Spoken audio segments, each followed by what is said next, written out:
घटना चक्र, सह प्रायोजक MDH मसाले, असली मसाले से MDH और पेट्रोलियम कंजर्वेशन रिसर्च एसोसिएशन। फिजूल गैस इस्तेमाल करने से कोई भी फैमिली बर्बाद हो सकती है।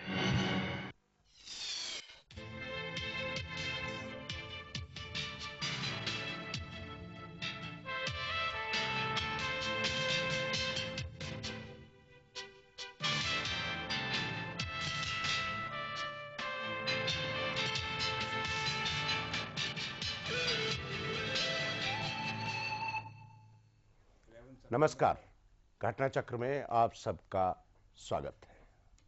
11 सितंबर 2001 का दिन शायद ही दुनिया में कोई भूल सकता हो।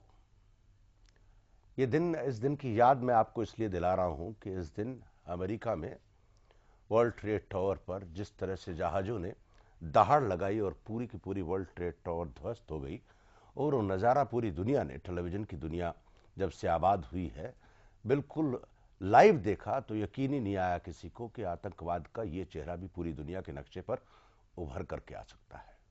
अमेरिका दहल गया। 3 हमले हुए एक किस्म से।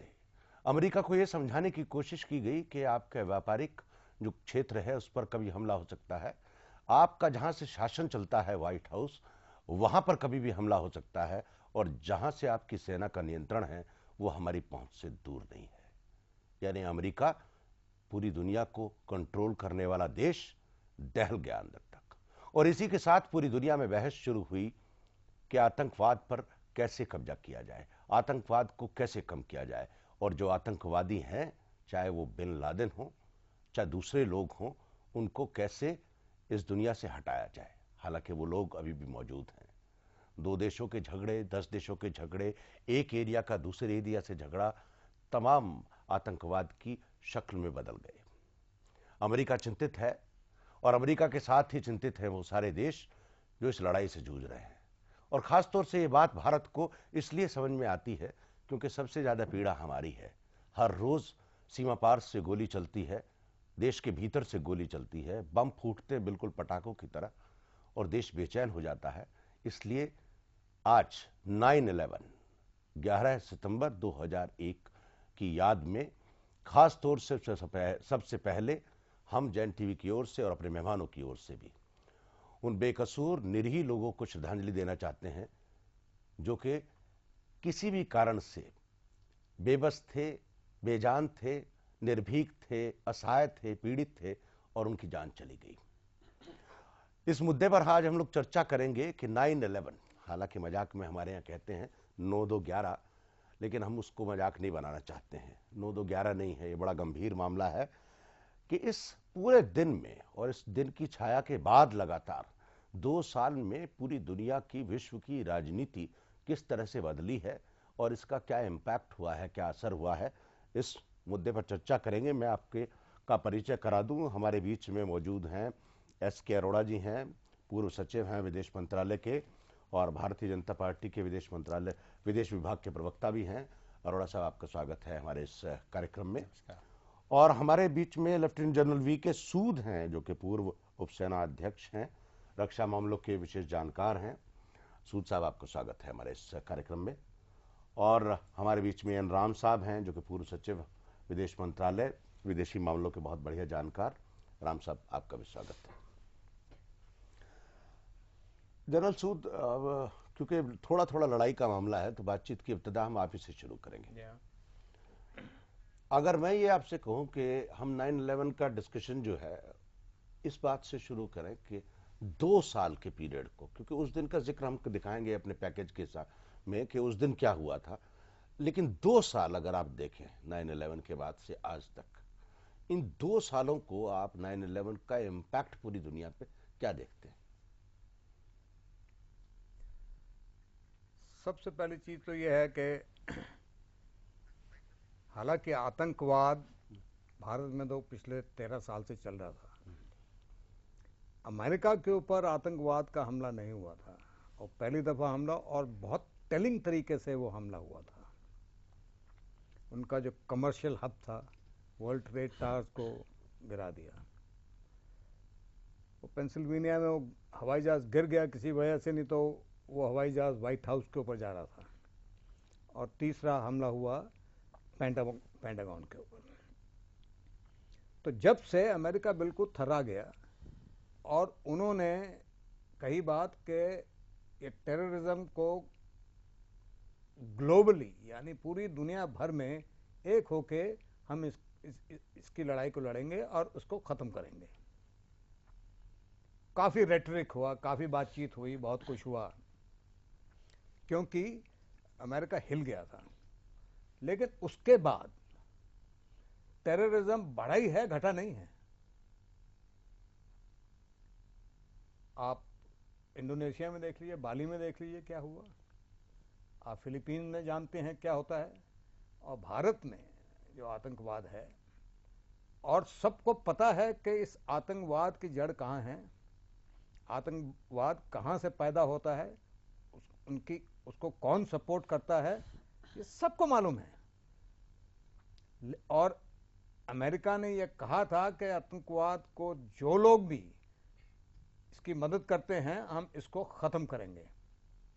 लेकिन वही अमेरिका जहाँ से भारत के ऊपर अफगानिस्तान में, चेचनिया में आतंकवादी जो जहाँ ट्रेन होते थे, जहाँ से उनको पूरी सपोर्ट मिलती थी, जहाँ से रिक्रूट होते हैं लोग बाग, वही देश उनका सबसे बड़ा हिमायती है, क्योंकि अफगानिस्तान से उसकी सीमा मिलती है। और इस बहाने से कि हाँ साहब हम अलकायदा को या तालिबान को, हम अलकायदा वालों को पकड़ेंगे, तालिबान को भी ख़त्म करेंगे, उनके साथ हो गया। तो अमेरिका ने ये जो शुरू में कहा था कि ग्लोबली हम आतंकवाद को से लड़ेंगे, वो लड़ाई उन्होंने नहीं की। उनके लिए कोई आतंकवादी तो खराब आतंकवादी है जो उनके ऊपर हमला करता है, और कई आतंकवादी हैं जो अच्छे आतंकवादी हैं जो उनके ऊपर हमला नहीं करते, औरों की जैसे भारत में हो रहा है पिछले 13 साल से। तो आतंकवाद के खिलाफ जो लड़ाई का ऐलान किया था, वो लड़ाई वड़ाई कहीं नहीं हुई है। सब लोग अपने सेल्फ इंटरेस्ट को देखते हैं, और भारत ने भी, मुझे खुशी है इस चीज़ की, भारत ने शुरू में काफ़ी उम्मीद थी भारत को कि अमेरिका उनकी मदद करेगा, जो भारत में जो आतंकवाद सेना पार से हो रहा है कि वो मदद करेगा। लेकिन सिवाय अल्फाज के, शब्दों के, कुछ नहीं किया उन्होंने। सो मेरा तो कहना यह है कि आई डोंट थिंक अमेरिका वो really interested in global terrorism के खिलाफ कोई कार्रवाई करेगा। उनको तो है कि हाँ अमेरिका के ऊपर टेररिज्म ना हो। लेकिन मेरा अपना विचार ये है कि आज नहीं तो कल, कल नहीं तो और किसी दिन अमेरिका के ऊपर अलकायदा ने कई दफ़ा बयान दिया है ये कि आपके ऊपर हमला दोबारा से होगा। राम साहब, मैं जनरल साहब से बिल्कुल सहमत हूँ कि ये लड़ाई जो अमेरिका के दरवाजे तक पहुँची है, इसका महत्व ये है कि पहली बार अमेरिका ने ये स्वीकार किया है कि ये एक प्रॉब्लम है, एक समस्या है और अंतर्राष्ट्रीय समस्या है। और इसका दूसरा लाभ ये हुआ है कि एक अंतर्राष्ट्रीय संगठन सा बन गया है, अलायंस अगेंस्ट टेररिज्म। अब ये दूसरी बात है कि उनकी प्रायोरिटीज़ अलग हैं। वो इराक में जाते हैं तो अपने सेल्फ इंटरेस्ट में जाते हैं, अफ़गानिस्तान में जाते हैं तो अपने सेल्फ इंटरेस्ट में जाते हैं। लेकिन फिर भी अगर दुनिया की किसी एक भाग में आतंकवाद का हादसा हुआ हो तो उसका असर दूसरे भागों पर अवश्य पड़ेगा ही। और इसको देखते हुए आज हम इस स्थिति में पहुंच गए हैं कि भारत की जो समस्याएं हैं, आतंकवाद की जो समस्याएं हैं, क्रॉस बॉर्डर टेररिज्म की, उसकी अन्य राष्ट्रों ने अब पहली बार कम से कम उसमें उन्होंने एक व्यू लिया है जो कि भारत के लिए बहुत अच्छा है। नहीं, आप ये कहना चाहते हैं कि 9/11 के बाद 2 वर्षों में सिर्फ इतना हुआ कि भारत की पीड़ा को विश्व ने जाना। हमारे पॉइंट ऑफ व्यू से तो इतना ही हुआ है, क्योंकि मदद तो कोई करेगा नहीं, ये हमारी लड़ाई हम ही लड़ेंगे। नहीं, वो तो दीगर बात है, वो तो दीगर बात है। तो आप 2 साल को इस तरह से देखते हैं भारत के परिप्रेक्ष्य में कि हमारी पीड़ा को दूसरों ने समझा। अरोड़ा साहब, मैं समझता हूं कि 9/11 के बाद एक सारे संसार में आतंकवाद क्या होता है इस विषय में कुछ लोगों को जानकारी सी मिली कि ये आतंकवाद केवल अमेरिका के विरुद्ध ही नहीं और भी देशों में फैल रहा है। भारत के विषय में भी जानकारी लोगों को और भी ज़्यादा मिलने लगी। तो जो सबसे महत्वपूर्ण बात है वो ये कि सब देशों में एक प्रकार की जागरूकता है कि ये जो आतंकवाद है केवल एक देश की समस्या नहीं है या एक दो देशों की समस्या ये नहीं 9/11 के बाद 9/11 के बाद इस बात का लोगों को फीलिंग हुआ है कि ये वर्ल्ड वाइड प्रॉब्लम है, संसार व्यापी आतंकवाद है और इसके खिलाफ अगर कुछ करना है तो सबको मिलकर करना है। इसलिए यूनाइटेड नेशंस में एक रेजोल्यूशन भी सर्वसम्मति से पास हुई कि आतंकवाद का सामना करने के लिए कि हमें कई चीज़ें करनी हैं और उनके बारे में बहुत चर्चा भी हुई। तो बहुत से लोगों का कहना है, अभी बताया भी गया कि अमेरिका ने अभी तक जो भी किया है वो अपने इंटरेस्ट के लिए किया है, आतंकवाद को जूझने के लिए नहीं किया। मैं समझता हूँ इसमें ये पूरा तथ्य नहीं है, पार्शियल ट्रूथ है। हर एक देश अपने इंटरेस्ट को सबसे पहले देखता है, लेकिन आतंकवाद के खिलाफ जो लड़ाई छेड़ी गई है उसमें काफ़ी कुछ जेन्युइन भी है, ये नहीं कि ये बिल्कुल दिखावा है।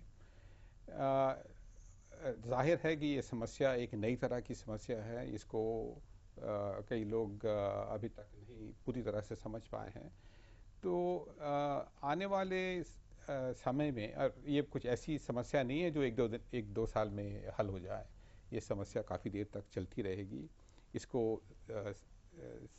सॉल्व करने की, इस समस्या को हल करने के लिए कई तरह के कदम उठाने पड़ेंगे, कई तरह के कंट्रोल लगाने पड़ेंगे। जो भी कई तरह की जो गुट बने हुए हैं जो आतंकवाद फैलाते हैं उनको ढूंढना पड़ेगा, उनको ख़त्म करना पड़ेगा।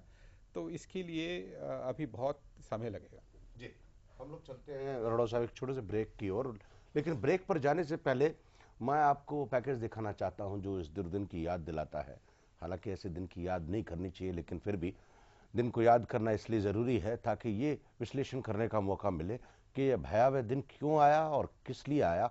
और इसके बाद हम सीधे ब्रेक पर जाएंगे और ब्रेक के बाद लौट करके आएंगे कि इस 9/11 से पहले जो दुनिया की तस्वीर थी वो क्या थी और 9/11 होने के बाद दुनिया की तस्वीर में क्या तब्दीली आई है।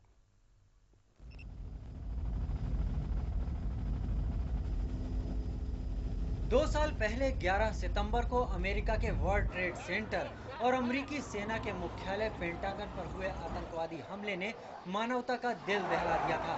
अब तक के सबसे विनाशकारी आतंकवादी हमले को कारगर बनाने के लिए आतंकवादियों ने 4 यात्री विमानों का अपहरण किया। एक के बाद एक 2 विमान न्यूयॉर्क स्थित वर्ल्ड ट्रेड सेंटर की 2 गगनचुंबी इमारतों से जा टकराए। उसके तुरंत बाद अगला निशाना बना अमेरिकी सेना का मुख्यालय पेंटागन। 9:40 पर एक और अपहरित विमान पेंटागन पर जा गिरा और चौथा विमान पायलट की चतुराई के कारण पेंसिल्वेनिया में जा गिरा। इस विमान का भी हमले करने के लिए इस्तेमाल करने की योजना थी। इन हमलों में 3021 निर्दोष लोग आतंकवाद की भेंट चढ़ गए।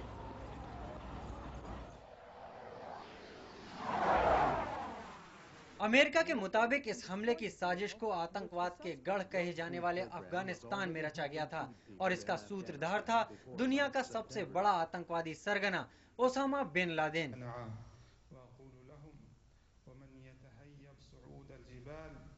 हमले से बौखलाए अमेरिका ने आतंकवाद के खिलाफ अपनी लड़ाई की घोषणा कर दी और उसे नाम दिया global war against terrorism.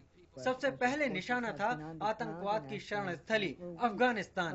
Afghanistan पर यह हमला अल कायदा सरगना बिन लादेन और क्रूर तालिबान शासन को तहस नहस करने के लिए किया गया। इस लड़ाई की बलि चढ़ गए हजारों बेगुनाह। भीषण लड़ाई के बावजूद अभी तक 11 सितंबर की क्रूर घटना के सूत्रधार ओसामा का कोई सुराग नहीं मिल पाया है। आए दिन ओसामा ऑडियो वीडियो टेपों के माध्यम से अपनी मौजूदगी दर्ज करता रहा है।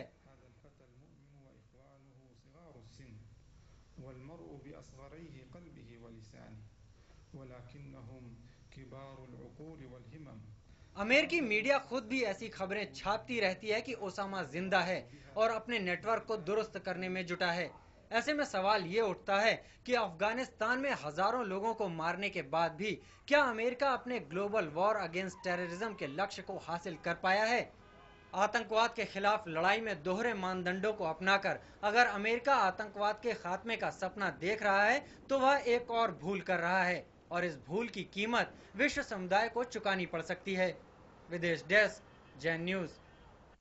ये था 9/11 का परिदृश्य और इस परिदृश्य के बाद हम लोग लौट करके आएंगे जो सवाल हमारे साथियों ने खड़े किए इस पैकेज में कि क्या अमेरिका वास्तव में आतंकवाद को खत्म करने में सफल हो पाएगा या नहीं, और क्या अमेरिका के साथ जो दूसरे देश पूरी मुस्तैदी के साथ जुटे हैं वो भी इस आतंकवाद को खत्म कर पाएंगे या नहीं। एक छोटे से ब्रेक के बाद।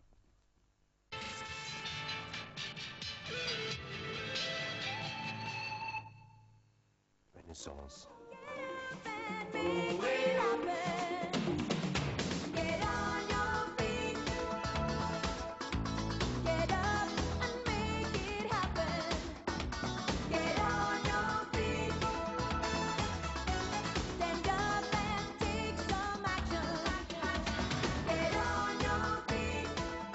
The Renaissance Goa Resort. It's time for a renaissance. MDH की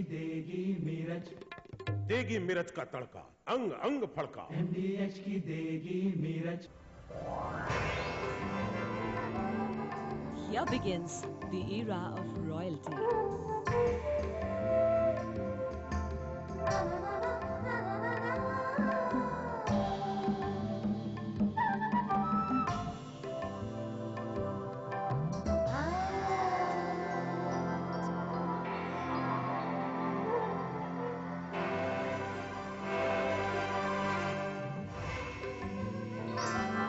For designer clothing, of course. PP Design Estate from the House of PP Jewelers.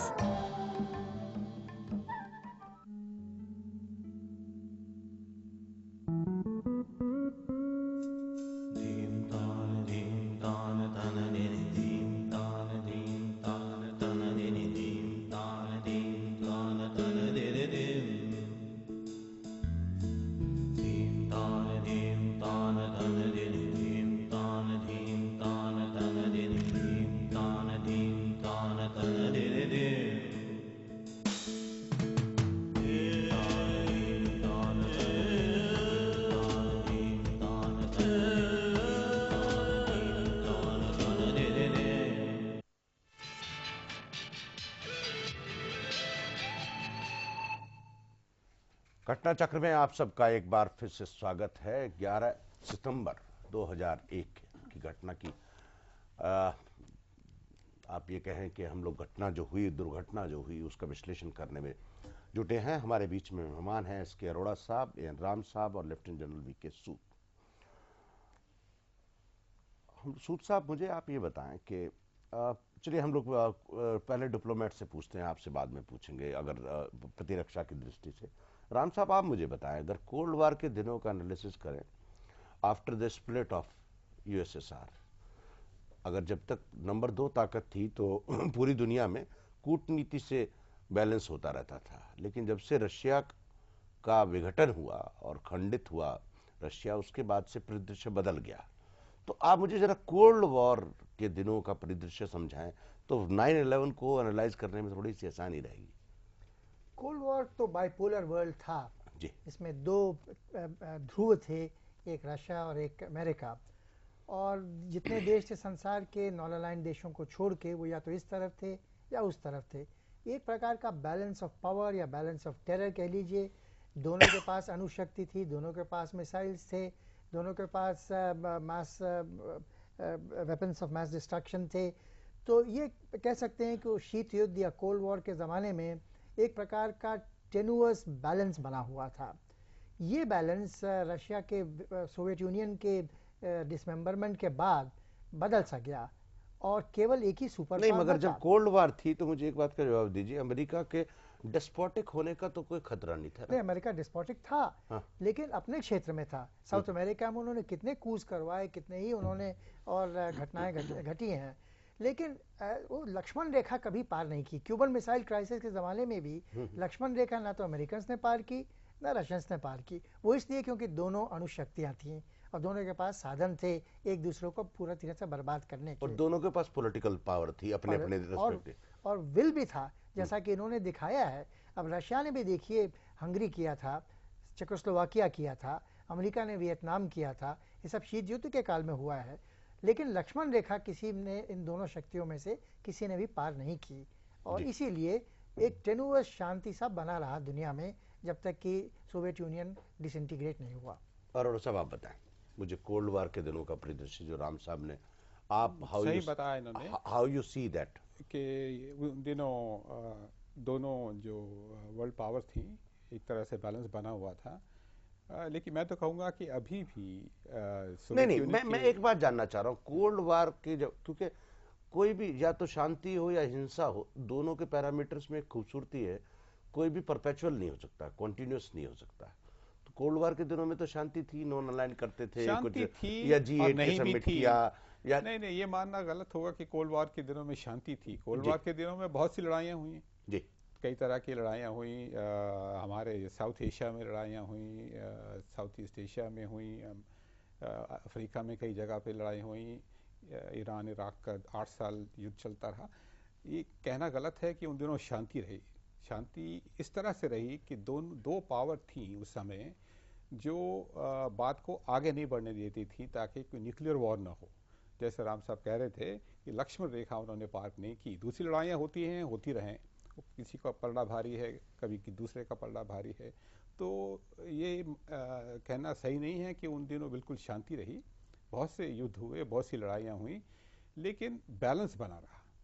नहीं, बैलेंस तो बना रहा, लेकिन जो डिसइंटीग्रेशन ऑफ यूएसएसआर है, इफ यू सी, जब भी पूरी दुनिया में इस तरह के काम होते हैं, what we read in novels, fiction novels और films also, and fiction also is a part of some part of the factual stories.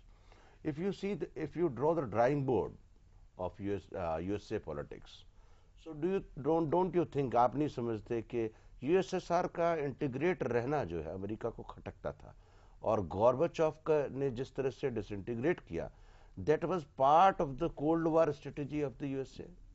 I won't agree with that. You're implying that it was all stage managed by the United States. No, what we see how the disintegration जो हुआ Soviet union का, वो इस वजह से नहीं हुआ कि गोर्बाचोव ने अमेरिका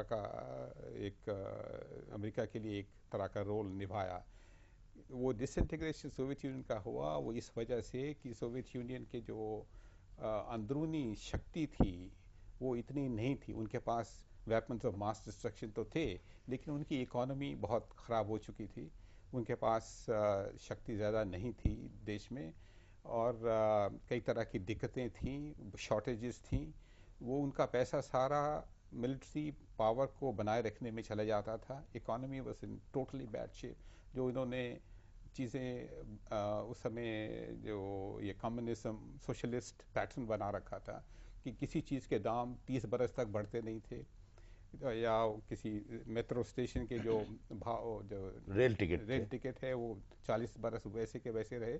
तो इकोनॉमी जो थी वो it was in a pretty bad shape. Soviet union collapsed because of that and not because of any insider doing a trick. No, I won't buy that. No, I'm not saying that you should buy it. That is my presumption, and the people are talking in the world. That's what I talk to you. General Sood, आप बताएं। मैं प्रतिरक्षा की दृष्टि से पूछ रहा हूँ, क्योंकि उन दिनों आप सर्विंग भी थे और कोल्ड वार चल रही थी। पूरी दुनिया में जो प्रतिरक्षा का दृश्य था, क्या वो कोल्ड वार में कूल था या नहीं? पीस का वेस्टर्न वर्ल्ड में कह रही है पीस का जी, साउथ अमेरिका में नहीं था, साउथ वेस्ट एशिया में नहीं था, साउथ एशिया में नहीं था, साउथ ईस्ट एशिया में नहीं था। उन्हीं दिनों में 1965 में 1971 में हमारे और पाकिस्तान की लड़ाई हुई है। उन्हीं दिनों में अफगानिस्तान में जब नजीबुल्लाह के दिनों की बात कर रहे हैं आप? उससे भी पहले की बात कर रहा हूँ, जी 1980 की बात कर रहा हूँ, जब यूएसएसआर उन दिनों में अफगानिस्तान में आया, वहाँ पे भी लड़ाई, हमारे नज़दीकी इलाके में भी लड़ाई हुई थी। वियतनाम की लड़ाई तो उधर चली रही थी। तो ये कहना कि विश्व में शांति थी, ये उससे सहमत होना ज़रा कठिन है। लेकिन हाँ, इतना ज़रूर है कि अमेरिका और यूएसएसआर के बीच, यानी नेटो, वार्सो पैक्ट, जो आमने सामने थे तकरीबन, वहाँ पे पीस थी। कभी एक भी गोली नहीं चली, कभी भी एक गोली नहीं चली। टेन्यूस जरूर थी, लेकिन डिटेरेंस था, और डिटेरेंस की वजह से, न्यूक्लियर डिटेरेंस था, न्यूक्लियर डिटेरेंस की वजह से एक दूसरे से, वही जैसे कहा राम साहब ने कि लक्ष्मण रेखा पार नहीं करते थे। सपोर्ट जरूर एक दूसरे को करते थे, लेकिन पार नहीं करते थे। जैसे वियतनाम को चाइना सपोर्ट करता था, Russia support, Soviet union support करती थी जी। इसी तरीके से अफगानिस्तान में यूएसए सपोर्ट करता था अफगानिस्तान को, और ये अलकायदा और ये और वो जितने लोग बने उन्हीं के टाइम पे बने। तालिबान भी उन्हीं के टाइम से का बर्थ है उसका भी, कि वो सोवियत यूनियन के खिलाफ गुरिल्ला वॉरफेयर करें, जो उन्होंने किया और काफ़ी कारगर तरीके से किया, ताकि उनको इवेंचुअली भागना पड़ा वहाँ से। तो ये पीस तो नहीं थी, लेकिन हाँ, टू मेजर जो नहीं, कई बार ऐसा होता है ना, इम्प्लाइड पीस होता है, एक्सप्रेस पीस नहीं होता है। तो आप ये कह सकते हैं एक्सप्रेस पीस नहीं था, इम्प्लाइड पीस था। नो, एक्सप्रेस पीस भी था जहां तक वेस्टर्न वर्ल्ड काम, लेकिन जहां violet peace only in Europe, या peace only in Europe, in western world. और अमेरिका के ऊपर तो आज तक कभी हमला हुआ ही नहीं था जी। सिर्फ ये पहली दफा हमला हुआ, सिर्फ सेकेंड वर्ल्ड वॉर में हवाई के ऊपर वो हमला। उस टाइम पे हवाई यूएसए की स्टेट नहीं थी जी, लेकिन उनकी फ्लीट को उन्होंने जापानीज ने बर्बाद किया था। नहीं तो आज तक कभी यूएस के ऊपर कभी हमला, और यूएस कॉन्टिनेंट के ऊपर आज तक कभी हमला हुआ ही जी। लेकिन एक चीज जो सोचने वाली है कि 50 साल, लगभग 50 साल तक विश्व युद्ध टल गया, रीजनल कॉन्फ्लिक्ट घटी हैं और रीजनल कॉन्फ्लिक्ट बढ़ी भी हैं बल्कि, लेकिन 50 साल तक विश्व युद्ध टल गया। और ये शीत युद्ध की खास बात थी कि डेटरेंस कह लीजिए, जो कुछ कह लीजिए, इसने कम से कम एक प्रकार की टेनुअस विश्व शांति दी है, we could live with it जी। तो आप तीनों की बात से एक बात बड़ी साफ निकल के आई कि यूएसएसआर के डिसइंटीग्रेशन के बाद और अमेरिका के नंबर 1 होने के बाद पूरी दुनिया और ख़ासतौर से अमेरिका के सामने सवाल ये रहा कि अब क्या हो, क्योंकि ये तो ख़त्म हो गया। तो अब क्या हो का जवाब हम लोग आपसे चाहेंगे। एक छोटे से ब्रेक के बाद लौट करके आएंगे, और कोल्ड वार के बाद अमेरिका ने क्या सोचा, क्या हो कोल्ड वार के बाद पूरी दुनिया पर, किस तरह से अपना तंत्र, अपना शासन, अपना जो झंडा है उसको कैसे बुलंद रखा जाए, और किस तरह से पूरी दुनिया को इस बात के लिए मनाया जाए कि हम लोग हैं और नंबर 1 हैं। एक छोटे से ब्रेक के बाद।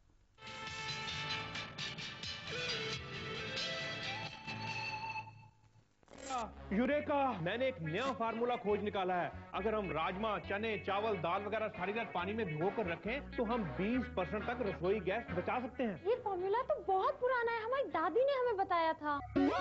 राजमा, चने, दाल रात भर भिगोकर प्रेशर कुकर में बनाइए, इससे आपका टाइम, ईंधन और पैसा बचेगा। असली मसाले से MDH, MDH। It's time for a renaissance.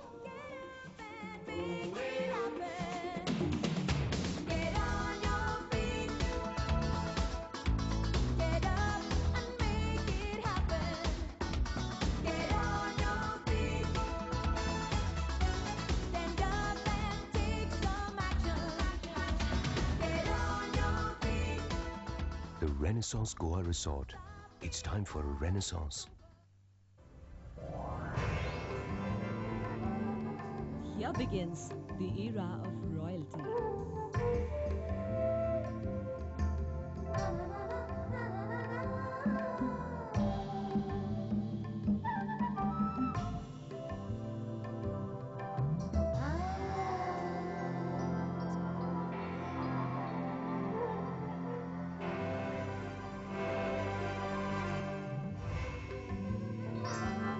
For designer clothing, of course.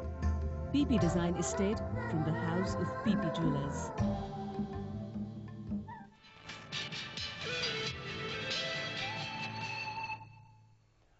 घटना चक्र में आप सबका एक बार फिर से स्वागत है। 11 सितंबर 2001 के इस दुर्दिन के विश्लेषण को हम लोग चर्चा कर रहे हैं और चर्चा में एक बात निकल कर के आई है कि शीत युद्ध के बाद किस तरह से अमेरिका का इमरजेंस हुआ और जिस तरह से बिल्कुल शांति थी, सुई पटक सन्नाटा था पूरी दुनिया में, खास तौर से हथियारों का आदान प्रदान नहीं था जिस प्रकार से आज बात हो रही है, तो अमेरिका के सामने क्या सवाल था?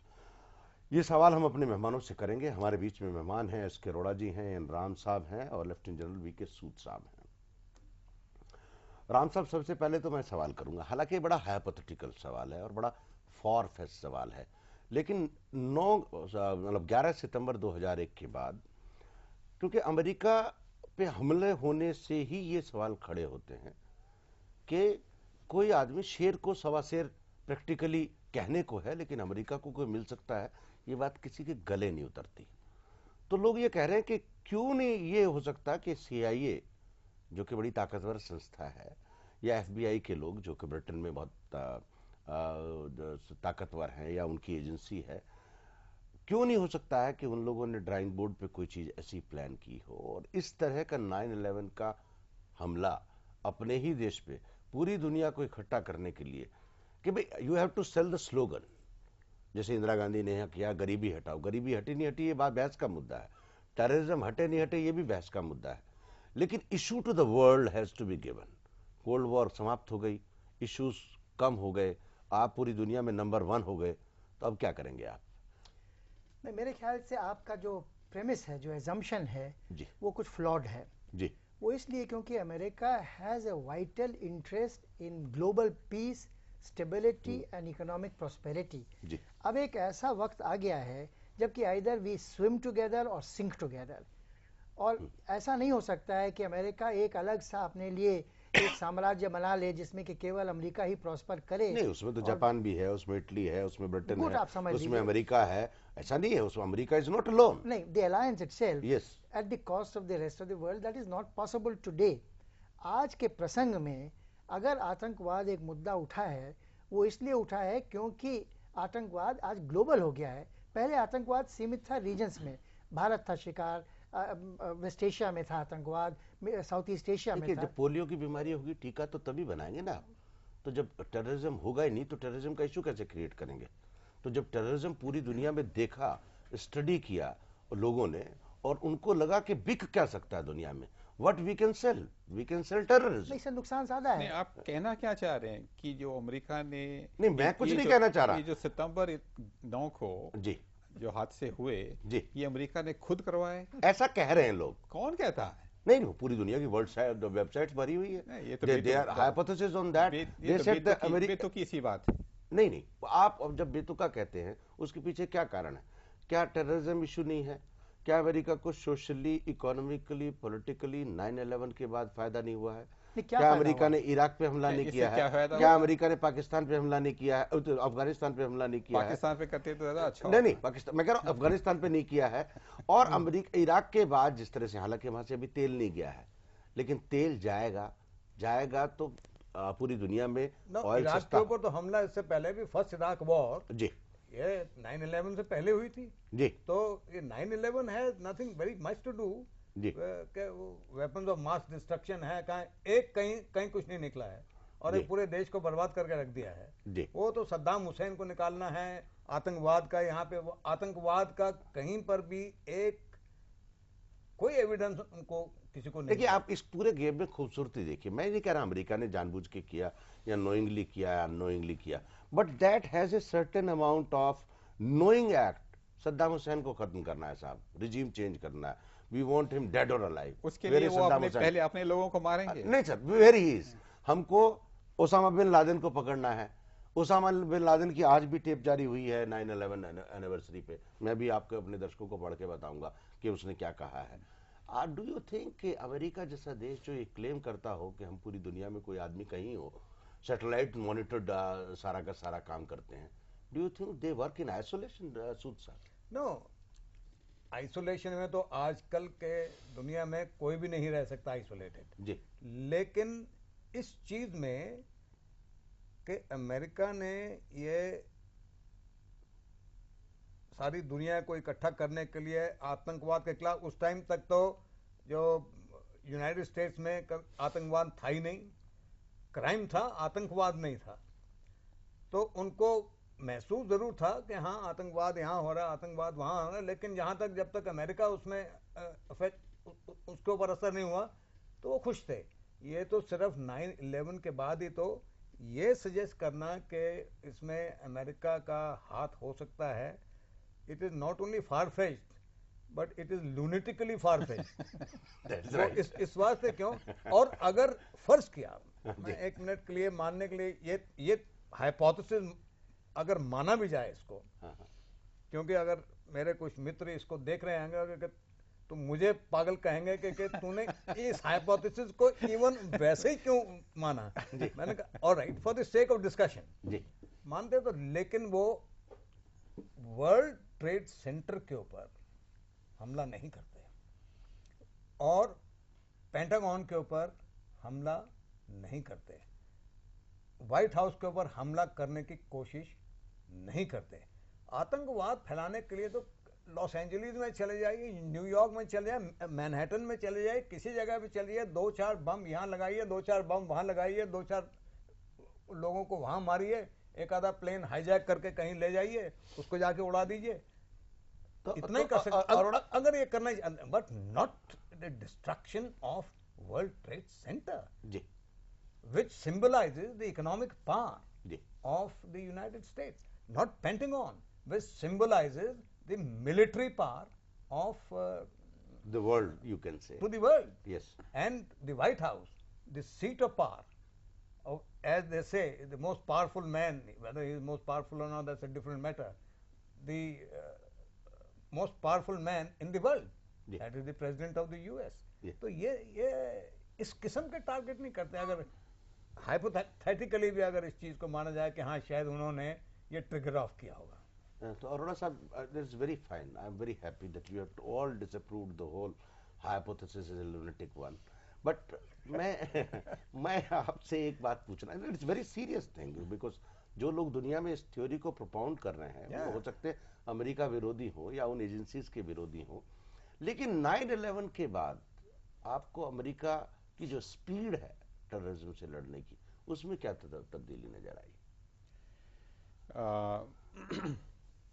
मैं देखता हूँ कि उसमें नहीं, मैं सीरियसनेस पूछ रहा हूँ, हाँ, क्योंकि शायद सूद साहब ने या राम साहब ने, दोनों में से एक ने कहा कि अमेरिका जो है, he is not serious, that country is not serious about fighting. I disagree with that proposition.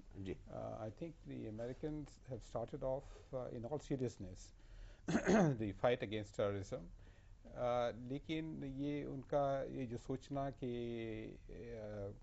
Bombardment करके अफ़गानिस्तान के ऊपर या इराक़ के ऊपर वो अपना मकसद पूरा कर लेंगे थोड़ी देर में, तो ये ज़रा गलत बात है, ऐसा नहीं हो सकता। ये आतंकवाद को लड़ने के लिए एक लंबे असर तक जूझना पड़ेगा, उसके साथ बहुत से देशों को साथ में लाना होगा। अकेले अमेरिका से या कुछ 1-2-4 देशों के मिल जाने से ये बात सुलझने वाली नहीं है। तो ये नहीं, लेकिन सूद साहब ने इशारा किया कि अमेरिका पर हमला है तो उसका एक अपना चश्मा है और दूसरे देशों पर जो आतंकवाद है, हमला होता है, उसका दूसरा चश्मा है। तो that perceptive change in the American to see, वो हम इसलिए कहते हैं क्योंकि जो हमारे खिलाफ आतंकवाद हो रहा है पाकिस्तान की ओर से हो रहा है, जाहिर है, सब लोग जानते हैं, अमेरिकन भी जानते हैं, उसको मानते भी हैं, हमें प्राइवेटली बताते भी हैं, लेकिन कुछ कर नहीं रहे उसके बारे में। वो क्यों? सिर्फ उनको अपने हित के लिए जो करना है अफ़गानिस्तान में कर रहे हैं या इराक़ में कर रहे हैं या कहीं और कर रहे हैं, हमारे हित को क्यों नहीं देख पाते वो लोग? तो उनका उसमें कहना है कि अभी हम पाकिस्तान हमें मदद कर रहा है अलकायदा को पकड़ने के लिए, तालिबान को कंट्रोल करने के लिए, जनरल मुशर्रफ हमारी मदद कर रहे हैं वगैरह वगैरह। ये सब जो उनका जो कहना है, इससे हम सहमत नहीं हैं। हम उनको कहते आए हैं कि आप धोखा खा रहे हैं, कि मुशर्रफ एक डबल गेम खेल रहे हैं। Now you are saying the same thing though General Sood has said that see the very intention of the USA to not to solve the terrorism problem, that creates suspicion on that country that they are not serious about the problem. What I'm telling you is that it is not true to say that they are not serious about tackling terrorism, but our specific problem they are not looking at this moment for reasons of their own. We don't agree with them. We keep telling them that you are doing the wrong thing. One day will have to regret that. Yeah. We'll probably have to recognize the kind of things which Pakistan is doing, and that constitutes in fact, Pakistan is the center of terrorism. All terrorist activities which have taken place, including 9/11 or Indonesia or Moscow, Chechnya, India, wherever, there is always some Pakistani link. Therefore, I think the entire the United Nations, the entire world will have to be aware of this epicenter of terrorism, and you have to do something about it. नहीं, मुझे America की नीयत पे शक नहीं है, लेकिन मुझे अमेरिका के प्रति एक शिकायत है। शिकायत ये है कि तमाम प्रूफ्स मिल चुके हैं कि पाकिस्तान इज द एपिसेंटर, जैसा कि अरोड़ा साहब कह रहे हैं, ऑफ ग्लोबल टेररिज्म, फिर भी पाकिस्तान के अगेंस्ट अमेरिका एक शब्द कहने को भी तैयार नहीं है। ये जो डबल स्टैंडर्ड अमेरिका अप्लाई कर रहा है, उससे मुझे आपत्ति है, और मैं चाहूंगा कि अमेरिका अब खुल के आए। Let America come out of the closet and से to the world, yes, General Musharraf is the biggest sponsor of international terrorism. वो नहीं कहने को तैयार हैं वो। चलिए हम लोग, लेकिन ये करना पड़ेगा उनको, इसमें कोई भी बहुत जल्दी ये समझ में आ जाएगा उनको कि ये करने की आवश्यकता है, और इसको जब तक नहीं करेंगे वर्ल्ड टेररिज्म को कंट्रोल करना या उसको डिस्ट्रॉय करना संभव नहीं होगा। चलिए अरोड़ा साहब, हम लोग देखें बिन लादेन जिसकी तलाश अमेरिका को है, उसको अल जजीरा ने पकड़ा है, उसकी टेप देख रहा है। मैं क्या लिखा है हम बताते हैं उन्होंने क्या कहा है। Arabic satellite channel Al Jazeera broadcast video footage of Al Qaeda leader Osama bin Laden and his deputy Ayman al Zawahiri while an accompanying audio tape attributed to al-Zawahiri called on Iraqi guerrillas to bury American troops in Iraq. Al Jazeera said the video footage was produced in late April or early May. It showed bin Laden and al-Zawahiri dressed in Afghan clothing walking up and down a rocky mountain dotted with green plants. We salute the Mujahideen brothers in Iraq and press on their hands and ask Allah to bless their sacrifices and valor in fighting the Crusaders, the voice on the tape said. We tell you that Allah is with you and the Islamic nation supports you. Depend on Allah. Devour the Americans just like the lions devour their prey. Bury them in Iraqi graveyards, said the voice attributed to al-Zawahiri. Al Jazeera did not say how or when it obtained the tape, but it said the two appeared aging in the tape. The tape was broadcast yesterday, a day before the second anniversary of the September 11 attacks on the United States attributed to Al-Qaeda. On the second anniversary of the raids on New York and Washington, we challenged America and its crusade, which is steering from its wounds in Afghanistan and Iraq, al-Zawahiri. We tell them we do not seek to kill, but we will chop off the hands which seeks to inflict harm on us, God willing, al-Zawahiri.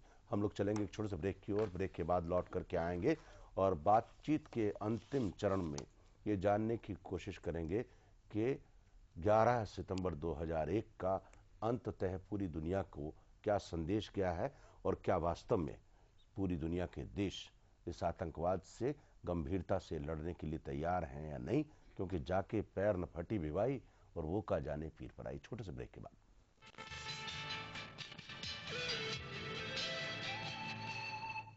A constant struggle. Now she is confident of her future. Concern India Foundation strives to give the disadvantaged a better future with your help. जब मेरी शादी नहीं हुई थी तब मैं अपने oily बालों के लिए ऑयली बालों वाला शैम्पू यूज करती थी, और शादी के बाद इनके ड्राई बालों के लिए एक अलग शैम्पू खरीदती थी। शीना के बाल लंबे हों इसके लिए एक और शैम्पू। तंग आ गई थी हर बार के अलग अलग शैम्पू से। फिर मैंने पाया सिम्को एक्स्ट्रा केयर हर्बल शैम्पू। इसमें है आंवला, रीठा और शिकाकाई का उचित मिश्रण जो देता है आपके बालों को संपूर्ण सुरक्षा और भरपूर पोषण। Simco extra care herbal shampoo, extra herbs, extra results. इस उम्र में भी मेरे सारे के सारे दांत सुरक्षित थे।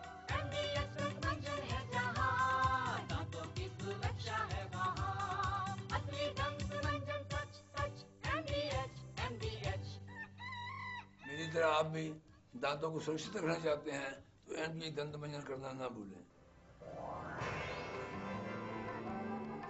Here begins the era of royalty.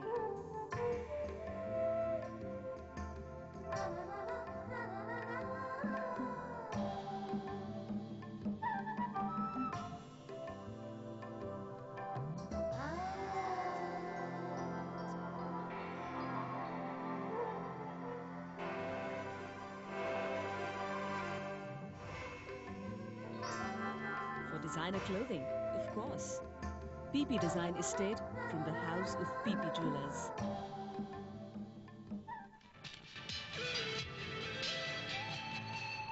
AdSense घटना चक्र में आप सबका एक बार फिर से स्वागत है। 11 सितंबर 2001 विश्व का दुर्दिन। वर्ल्ड ट्रेड टावर पर हमला और अमेरिका के लोग चिंतित। 3000 से ऊपर लोग मारे गए।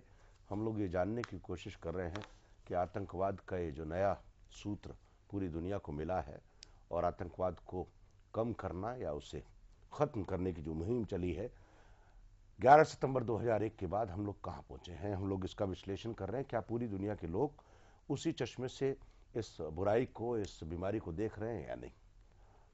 राम साहब, आप मुझे बताएं, बातचीत के इस अंतिम चरण में अगर आज हम 2 साल बाद यहाँ खड़े हैं तो अगर भारत के परिप्रेक्ष्य से हम देखें कि 9/11 होना, अगर हालांकि उसको ये नहीं कह सकते कि हमारे लिए कितने फ़ायदे में रहा, लेकिन अगर भारतीय परिप्रेक्ष्य में देखें तो क्या हम लोग उस मुद्दे को पूरी दुनिया पे पहुंचाने में सफल रहे हैं जिस मुद्दे पे सिर्फ एक बम के धमाके ने अमेरिका को हिला दिया। 9/11 के बाद जो घटनाएं घटी हैं उससे ऐसा लगता है कि जो आतंकवाद के खिलाफ युद्ध छेड़ी है वो बहुत सेलेक्टिव युद्ध है। अब जैसे अमेरिका को इराक में हमला करना था, अमेरिका ने किया, इसको यूज़ किया, अफगानिस्तान को किया, लेकिन ईरान पे हो रहा है। ईरान पे अब भारत जैसे देश के लिए, जिसमें कि भारत एक विक्टिम है आतंकवाद का पिछले 15 सालों से, मेरे ख्याल से इसका कुछ खास डायरेक्ट फ़ायदा नहीं हुआ है। आप सार्क रीजन में देखिए, there is not even a convention yet ratified to fight terrorism. और सार्क देश में दुनिया की 1/6 of humanity lives. South East Asia के साथ अब हमारा जाके एक एग्रीमेंट साइन हुआ है। हालांकि South East Asia and South Asia are deeply linked. Osama bin Laden had visited Indonesia to set up madrasas there. Europe के साथ अब तक हमारा कोई इस तरह का संबंध नहीं है। हालांकि 2 देशों के साथ हमारे बायलैटरल अच्छे संबंध हैं। हम तक अब तक पोर्चुगल से अपराधियों को वापस नहीं ला सके हैं। अमेरिका के साथ बातचीत तो बहुत हुई है, लेकिन कॉन्क्रीट टर्म्स में वो पाकिस्तान को होली काऊ मान के वो अलग दृश्य से देखते हैं। We are on a lip service side. हाँ, तो मुझे लगता है कि अभी इस अभियान को आगे बढ़ाने में काफ़ी और सफ़र करना पड़ेगा। और जैसा कि अरोड़ा साहब ने कहा, मैं उनसे सहमत हूँ कि एक दिन जब अमेरिका ये समझ जाएगा कि the root cause of terrorism is Pakistan and our neighbourhood, तब उस दिन मेरे ख्याल से हम लोग कुछ मीनिंगफुल कदम उठा पाएंगे। मतलब ये लगेगा कि 9/11 से हम लोगों ने कुछ सबक लिया है। अरोड़ा साहब आप बताएं। देखिए, 2 बातें कहना चाहूँगा। एक तो ये कि 9/11 का इम्पैक्ट जो हुआ है वो ये कि more and more people have come to identify a particular region as the basic source of terrorist activity. ये जो आतंकवाद की घटनाएं हो रही हैं इसका origin कहाँ से है, तो that area has been identified. It is the West Asia, Middle East area, in Pakistan, Afghanistan included, कि आतंकवाद की जो रूट्स हैं वो इस जगह पे हैं।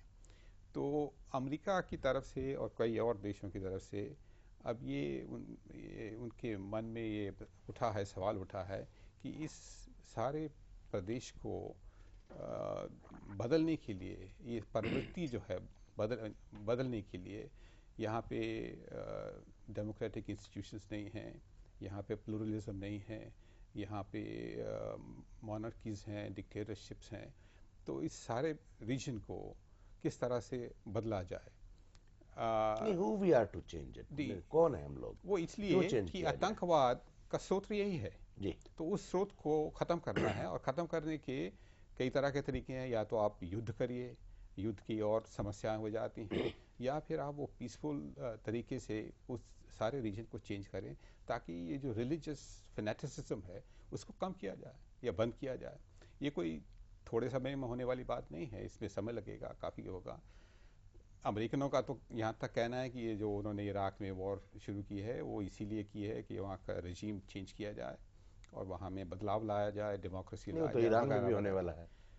खैर जो भी है, मैं ये कह रहा हूँ कि 9/11 का सारे संसार पे एक ये इम्पैक्ट हुआ है कि ये रीजन बड़ा ख़तरनाक रीजन है, इसके विषय में कुछ किया जाए। दूसरी बात, अक्सर लोग कहते हैं कि आतंकवाद को अगर ख़त्म करना है तो उसके रूट कॉजेज़ को देखना चाहिए कि क्यों होता है आतंकवाद, कि लोगों की समस्याएं हैं, वो समस्याएं सॉल्व नहीं होती हैं तो वो आतंकवाद की तरफ बढ़ते हैं। लेकिन अगर आप इस आर्गुमेंट को मानेंगे तो आतंकवाद का तो कोई लिमिट होगा ही नहीं, अनलिमिटेड हो जाएगा। हर कोई आदमी उठेगा कि मेरी समस्या सॉल्व नहीं हुई है, मैं भी ये करूँगा वो करूँगा। तो ये जो हम पढ़ते हैं अखबारों में, कई लोगों की स्टेटमेंट्स आती हैं, नेताओं की कई देशों से, कि आतंकवाद की जो स्रोत है, रूट कॉज है, उसको ख़त्म करना चाहिए।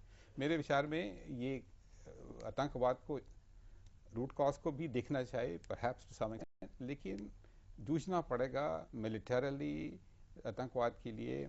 उनके जो गुट बने हुए हैं उनको तोड़ना पड़ेगा, उनकी जो फाइनेंशियल हेल्प उनको मिलती है उस पर रोक लगानी होगी। ये कई तरह के मेजर्स अडॉप्ट करने होंगे सब देशों को मिलके। जनरल सूद, आतंकवाद को कहा जाता है कि वॉर बाय अदर मीन्स जी, और ये हाल में ही एक नई किस्म की लड़ाई पूरे संसार में शुरू हुई है। वो रामायण में तुलसीदास ने कहा, बिनु पर चले सुने बिनु काना। हालांकि राम के बारे में कहा है कि बिना सिर और पैर और बिना हाथ के कि दिखाई नहीं दे रही है लेकिन दुश्मन तो है। और वॉर बाय अदर मीन्स जी, तो इसका महज मिलिट्री सलूशन तलाश करना जी, इससे ये जूझना नहीं हो सकेगा इसका आतंकवाद का। तो you think it's ultimately a military solution which has No, to no, be- no. I say on the contrary. Military solution is not the solution. जी, Militarily, certain actions have to be taken. जो लोग आतंकवादी हैं, जो उनके गुट हैं, उनके ऊपर तो मिलिट्री एक्शन लेना ही पड़ेगा। लेकिन इसके अलावा और भी बहुत सारे मेजर्स लेने पड़ेंगे, इकोनॉमिक मेजर लेने पड़ेंगे, लोगों की जागृति लानी पड़ेगी, एजुकेशनल लेवल बढ़ाना पड़ेगा, उनका स्टैंडर्ड ऑफ लिविंग बढ़ाना पड़ेगा। और आप देख लीजिए कि जिस किस्म की पढ़ाई मदरसों में होती है, वहाँ क्या पढ़ाते हैं, और वो आजकल की मॉडर्न वर्ल्ड के लिए तैयार हैं क्या? लेकिन सूद साहब, ये 9/11 के टेररिस्ट जो थे, they were some of the most highly educated people. they were. चलिए अरोड़ा साहब, उस बहस को नहीं करेंगे क्योंकि वो दुनिया को मालूम है।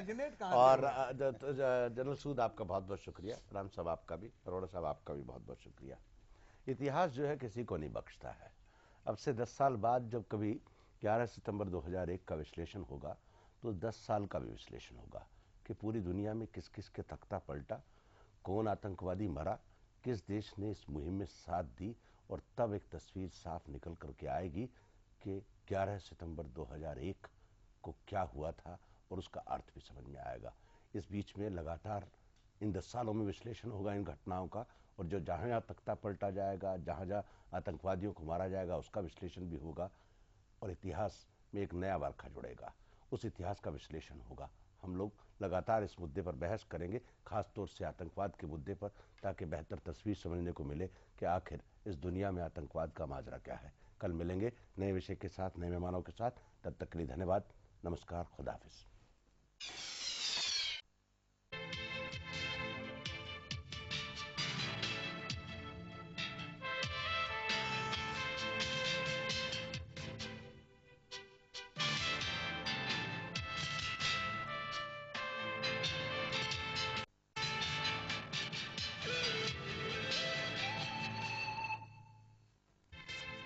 घटना चक्र, सह प्रायोजक MDH मसाले, असली मसाले से MDH और पेट्रोलियम कंजर्वेशन रिसर्च एसोसिएशन। फिजूल गैस इस्तेमाल करने से कोई भी फैमिली बर्बाद हो सकती है।